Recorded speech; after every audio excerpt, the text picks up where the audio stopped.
Dear women, what hints have you gave your crush that they missed? Story 1.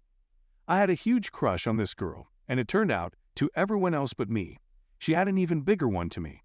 She told everybody else, but when I pursued her, gave her the red carpet treatment, she did the exact opposite. She was extremely mean to me, extremely dismissive, couldn't even approach her, etc. Of course, I did what I was supposed to do. Found another girl who was not only great, but very receptive to me. We had a great relationship. Didn't last forever, but I think it was great regardless. Immediately after I got together with the ex, the mean girl was telling her friends how crushed she was and was actively, knowing that I was with my ex, trying to get with me even 2 to 3 years later. A few times she was trying to flirt with me in front of my girl. If you like someone, just be an adult about it and be more transparent. Play acting is from elementary school. Story 2. My mother-in-law met my father-in-law when they both worked at a pizza place as teenagers. She was really into him, so she'd go in on her nights off to help slice tomatoes and onions, and dropped hints to him for months, but he never picked up on any of it. One night, she brought Hershey Kisses and went to put them in the cooler, and asked if he'd like his kisses cold. He said, "Actually, I prefer warm kisses," so she said okay and kissed him. That was when he realized she liked him. She blushes when she tells the story, as she admits that was very unlike her, but her guts said to go for it. They've been married for 40 years. Story 3. Not me, but an old best friend and roommate. Girl that had a crush on him came over to our place to use the pool. After the pool, she used his shower and left the door slightly open. She mentioned that it's really hard to wash the middle of her back. He went into my bathroom, grabbed my long-handle scrub brush, and literally tossed it in the bathroom and shut the door. She finished her shower, walked up to me and handed me the brush and left. I went into his room and asked him why she just handed me my scrub brush, and he told me she needed something to scrub her back. I told him that she meant he should go scrub her back. Dude seriously looked me right in the face and said, "But she had the brush." I sent her a text that said, "My boy is unfortunately touched in the head. You need to be direct with him." She texts back, "Good to know." He comes bursting into my room a few minutes later and hands me his phone, and it says, "On my way over." I let him have the place and went to see a movie. Story 4. We snuggled all night watching a movie together. Then, when he meant to leave, I tried to kiss him goodbye, but he rejected it and drove away. Dejected, I went back to my room to sulk. He calls me 10 minutes later asking to meet me outside. I get outside and he shouts in disbelief, "Wait, were you trying to kiss me? Does that mean you like me?" Boyd had legit driven away and called his friend because he was confused and thought I was giving mixed messages about liking him or not. Story 5. Literally 2 weeks ago, I invited my crush to Godo for a coffee date and walk along the beach, which I thought was the most obvious date arrangement. I got there first and even texted him what his coffee order was so it was ready when he got there. We sat super close on the coffee bar, had good conversation, and I kept leaning into him, laughing at all his jokes.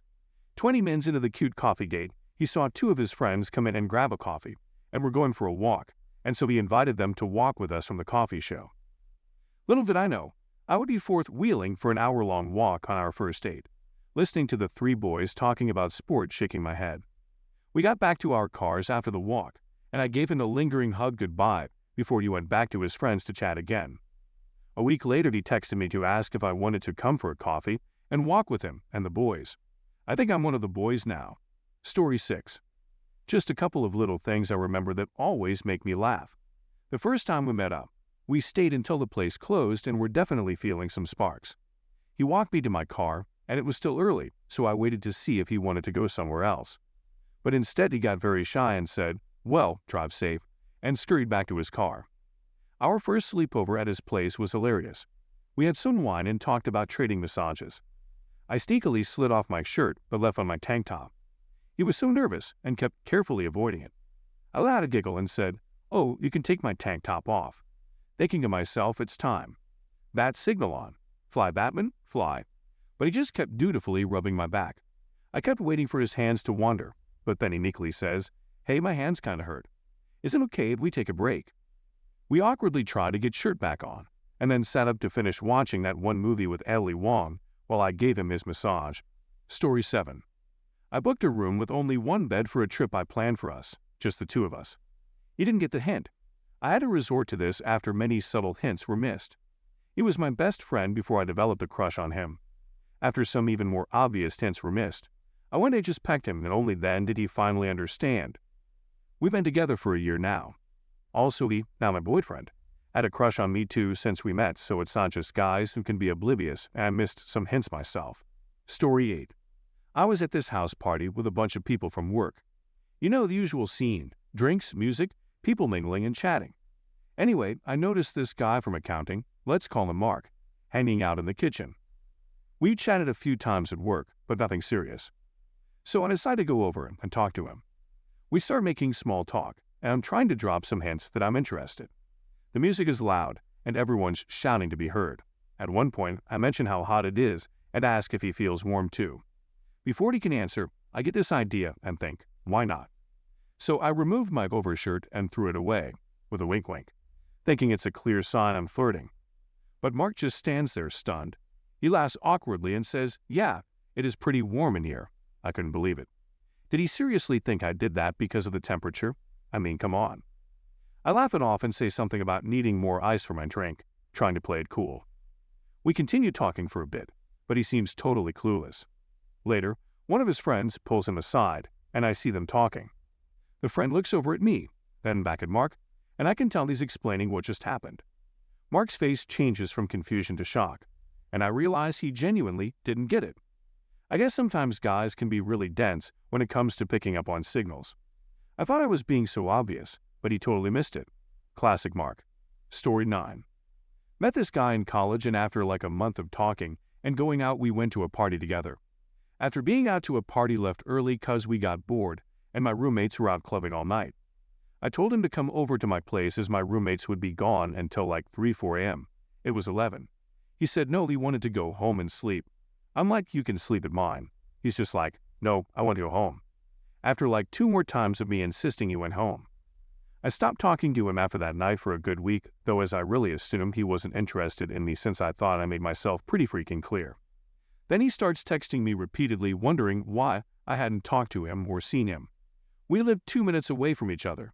10 years later, he's my husband, and to this day still vows he didn't understand what I was trying to say. Story 10. Guy here, my now wife, and I were at a friend's for a kickback. It was time to go to bed, and we were not going to drive home as we both had a drink or two. There was only one blanket. I let her have the blanket and the bigger couch.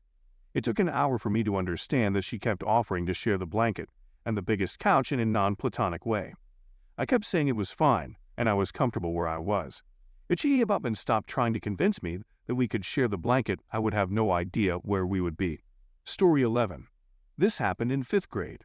His friend actually shouted to me, "Hey, my name, crush's name, has a crush on you." He looked embarrassed after his friend did that, so I just said, "Aha," in a pretend nonchalant tone while my stomach was doing my flips, because I didn't want to embarrass him.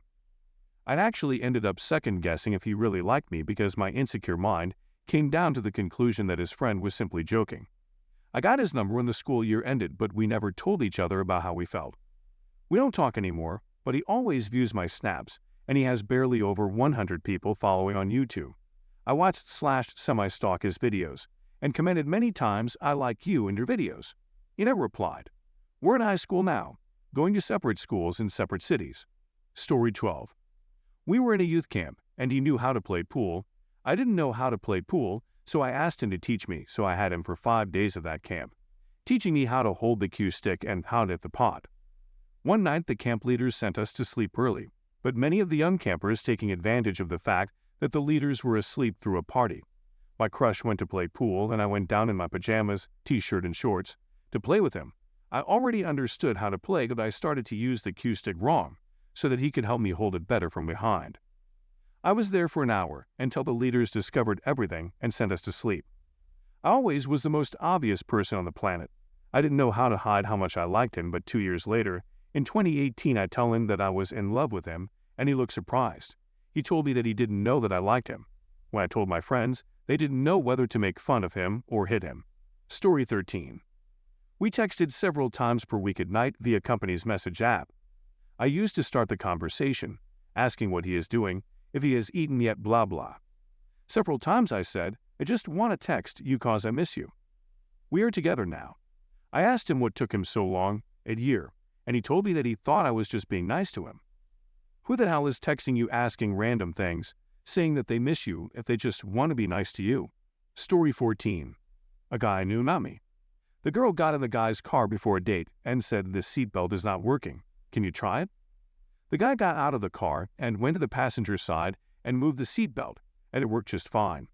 She was visibly shocked that he got out of the car to help. The guy says, no, it's working fine, you just have to pull it. He was telling me this story, and we both came to the conclusion the girl wanted him to reach his hand over her and grab the seatbelt and pull it across from her and click it in. I would never get that in a million years if we didn't do a post-game report analysis. Story 15. Told my now husband probably 6 times, you are such a great guy.